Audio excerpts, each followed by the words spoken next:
नमस्कार बच्चों, क्या हालचाल। बीसीए वाले के इस सेशन में आपका स्वागत है, अभिनंदन है। और आज हम लोग पढ़ रहे हैं, ये क्लास 10वीं का विज्ञान का फिजिक्स है और ये फिजिक्स का दूसरा अध्याय है जिसका नाम है प्रकाश का अपवर्तन। इससे पहले क्लास में हमने पढ़ा प्रकाश का परावर्तन। अब जो हम पढ़ने वाले हो क्या है, प्रकाश का अपवर्तन। ध्यान समझिए, प्रकाश का परावर्तन बोला बाबू, प्रकाश कहीं गया और टकरा के लौट गया। प्रकाश कहीं टकराया और टकरा के लौट गया, इस घटना को हम लोग क्या बोले थे, प्रकाश का परावर्तन बोले थे।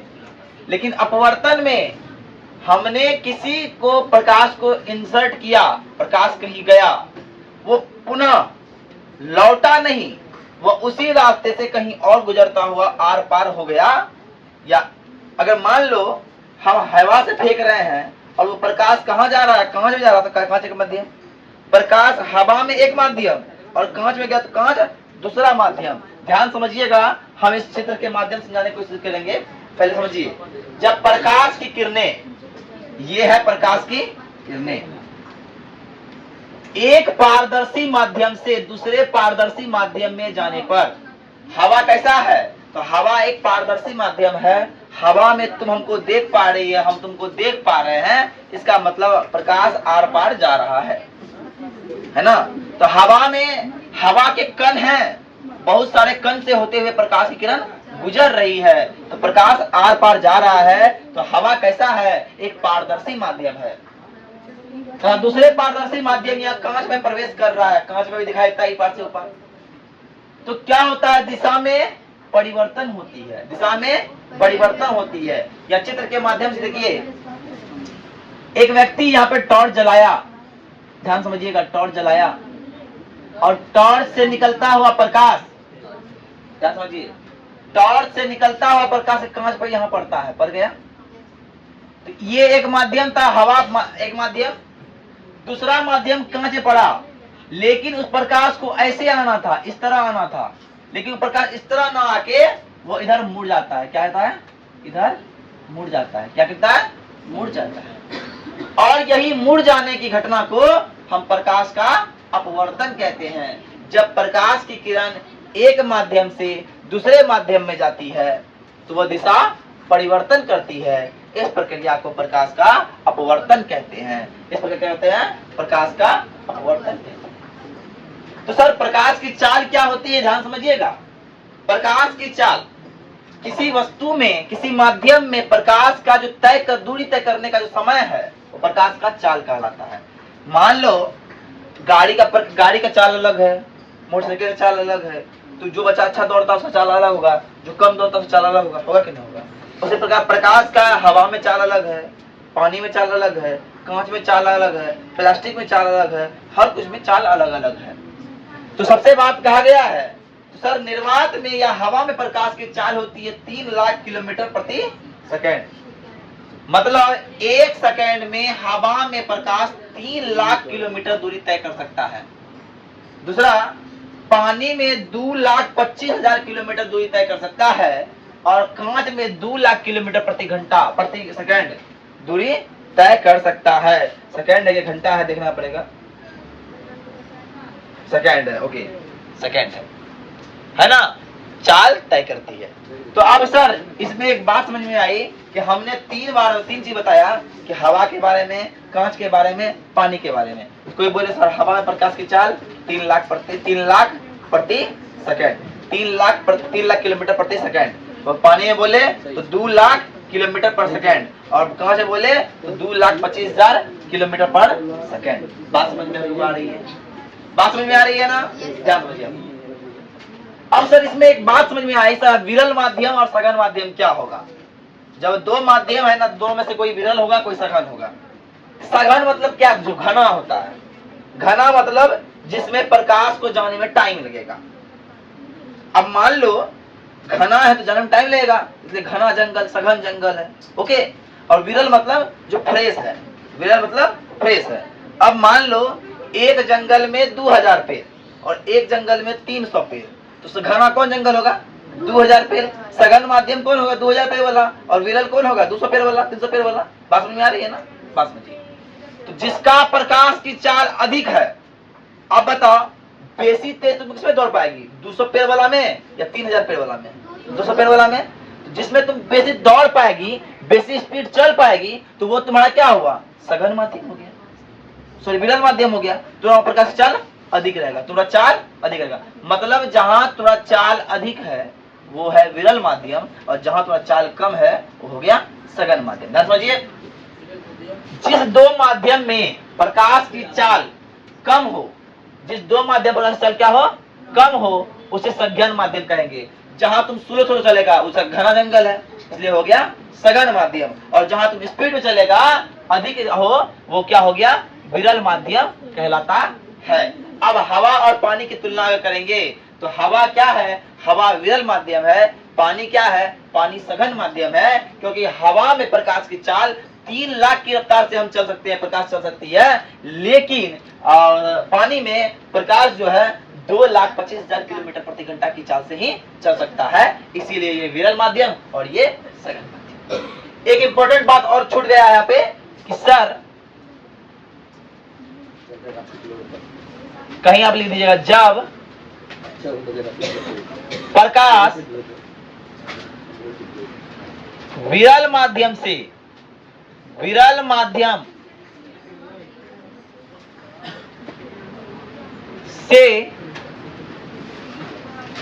सघन माध्यम में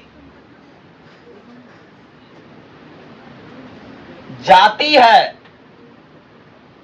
तो अभिलंब की ओर मुड़ जाती है, अभिलंब की ओर मुड़ जाती है।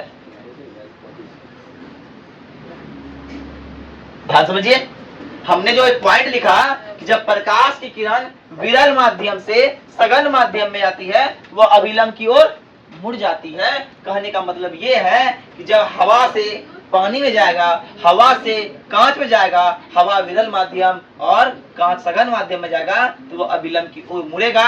प्रैक्टिकल देखिए यहाँ पे क्या हो रहा है, ध्यान समझिएगा। इस प्रकाश की किरण को सीधे निकलना था इस तरह, लेकिन ये अभिलंब है तो वो सीधे ना निकल के अभिलंब की ओर मुड़ गया, इसका एंगल कम हो गया, अभिलंब की ओर मुड़ गया, ये बात हुआ। और दूसरा टॉपिक बताइए, जब देखिएगा यहां दूसरा बात है, जब प्रकाश की किरण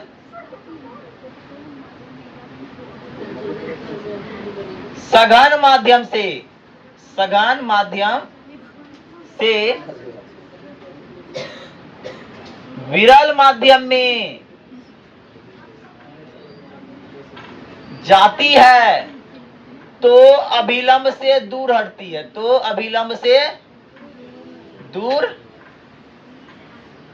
हटती है। ध्यान समझिए। अब प्रकाश यहां विरल से सघन में गया, पुनः कांच है सघन माध्यम और सघन माध्यम से हवा में जा रहा है विरल माध्यम में। ध्यान समझिए, विरल माध्यम में जा रहा है तो हो क्या रहा है, ये किरण को ऐसे आना था, असल से था, लेकिन वो ऐसे ना आके इससे दूर हटता है, मतलब अभिलंब से दूर हट जा रहा है, ये बात कहता है। अब बात समझिए, जहां तक बात समझ में आया, विरल माध्यम सघन माध्यम क्या होता है, दूर कब हटता है, कब नजदीक आता है, कब हम थोड़ा सा दूर चले जाएंगे और कब हम थोड़ा नजदीक आ जाएंगे, कब हम अभिलंब की ओर आएंगे और कब हम अभिलंब से दूर भागेंगे। तो अभिलंब से दूर तभी आएगा जब वह सघन माध्यम से विरल माध्यम में जाएगा।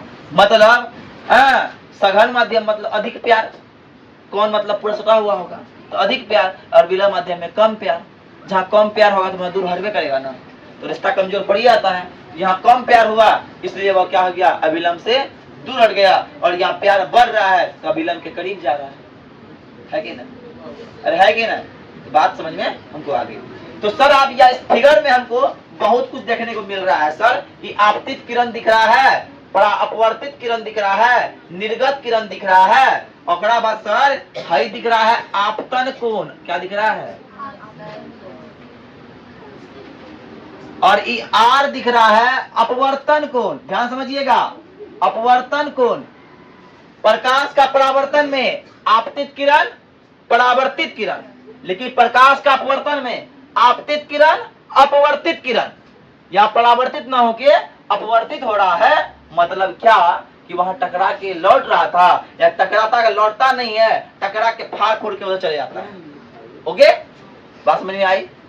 तो मेरा प्रकाश का अपवर्तन ऐसा होता है। ध्यान समझिए थोड़ा सा और। अब बोला सर आपतित किरण क्या होता है? मान लीजिए कोई किरण आया, आपतित किरण जो प्रकाश का परावर्तन में था वही अपवर्तन में भी है। आपतित किरण आया, ये मान लीजिए कांच का सिल्ली है, यहाँ टकराया, और जहाँ टकराया और जो किरण टकरा रहा है, जो किरण टकरा रहा है उसी को हम आपतित किरण कहेंगे। एक किरण निकला, टकरा गया, यहाँ से किरण निकला, टकरा गया, और टकराने की घटना जो है, टकरा रही है किरण जो है, इसके क्या बोलेंगे? आपतित किरण बोलेंगे। बोलो ऐसे क्या बोलेंगे रे? आपतित किरण बोलेंगे। लेकिन हुआ क्या? लेकिन हुआ क्या?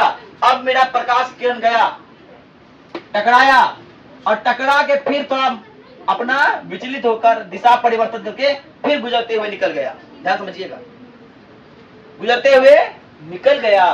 तो जो गुजरते हुए निकल रहा है जो किरण, जो गुजरते हुए जो किरण निकल रहा है, उस किरण को हम लोग बोलेंगे सर अपवर्तित किरण। क्या बोलेंगे? अपवर्तित किरण। तो वो हो गया अपवर्तित किरण।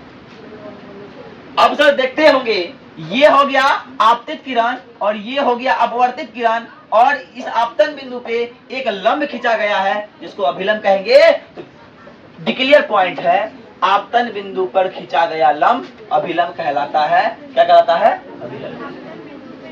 तो सर आपतन कोण क्या होगा और अपवर्तन कोण क्या होगा? याद रखिए, वहां पढ़ते थे आपतन कोण और परावर्तन कोण, यहाँ पढ़ेंगे आपतन कोण और अपवर्तन कोण।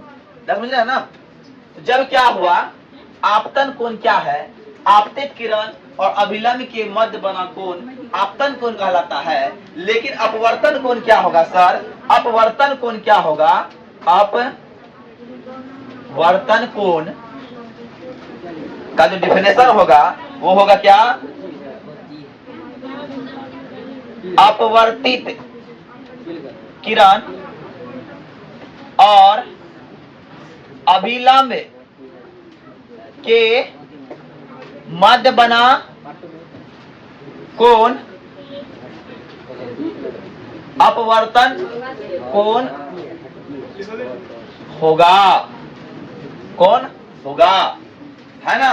क्या होगा? अपवर्तन कोण होगा। अपवर्तित किरण और अभिलंब के मध्य बना कोण अपवर्तन कोण होगा। बात समझ में आई? बात समझ में आई? कोई दिक्कत? चलिए इसको उतारिए पहले। देखिए अब निर्गत किरण समझ में आ गया क्या है? पार्श्विक विस्थापन क्या होता है? ध्यान समझिएगा, इसको बोलते हैं आपतित किरण और निर्गत किरण। ध्यान से, निर्गत किरण क्या होता है? आपतित किरण अपवर्तित किरण के बाद बनता है निर्गत किरण, है ना? आपतित किरण और निर्गत किरण के बीच, आपतित किरण और निर्गत किरण के बीच की लंबवत दूरी को क्या बोलते हैं? पार्श्विक विस्थापन बोलते हैं। क्या बोलते हैं? पार्श्विक विस्थापन कहते हैं। ठीक है, आगे अब रह गया अपवर्तनांक। अपवर्तनांक कल के क्लास में पढ़ाएंगे। तो आज के लिए इतना ही। जय हिंद, जय भारत, धन्यवाद। लेकिन कल का होमवर्क क्या करके आना आप लोग देख लीजिए। कल क्या आना है? ठीक है, आपको नोट्स कंप्लीट करके आना है फिजिक्स का। ओके, दूसरा बात, मैथ बना के आना है असाइनमेंट 3 का ग्राफ पूरा। हाँ, लगभग 8-9 ग्राफ है। 8-9 ग्राफ को कल बना के लाके 12 जितना ग्राफ बना के कल आना है। आज के लिए इतना ही। जय हिंद, जय भारत, धन्यवाद।